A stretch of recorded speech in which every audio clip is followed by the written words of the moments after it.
தமிழ்நாட்டில் ஆயிரக்கணக்கான பேர் இமயமலையில் போய் தவம் பண்ண இதாக இருக்கிறாங்க. இமயமலையில் எவனுமே கிடையாது, எல்லாமே நம்ம ஆளுங்க.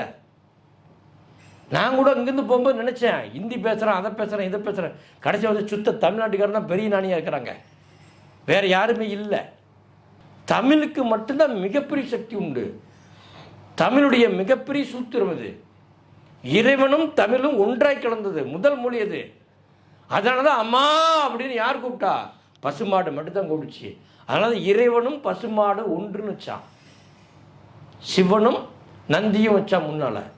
அது மட்டும்தான் அம்மாங்கிற சுத்த தமிழை பேசிச்சு, வேற யாரும் பேசலை.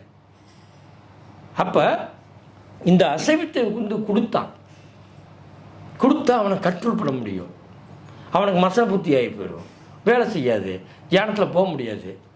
அதனால் அவன் என்ன சொல்லிட்டான், கருப்புசாமிக்கு வேண்டுதல் வச்சுக்கிறேன், இதை சாப்பிட்டீங்கன்னா மட்டும்தான்டா நம்ம குடும்பமே விளங்க அப்படின்ட்டான். அதை இன்னொரு தடவை என்ன பண்ணிட்டான், இறப்புக்கும் பண்ணிட்டான், பிறப்புக்கும் பண்ணிட்டான்.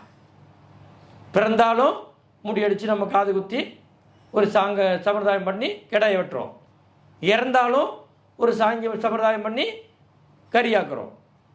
அப்போ இதெல்லாம் வந்து உருவாக்குறது எதுக்குன்னா, நம்மளுடைய சக்தியை வெளியே போகாமல் இருக்கிறதுக்கு, அதிகப்படுத்தாமல் இருக்கிறதுக்கு. அந்த காலத்தில் பண்ணாங்க.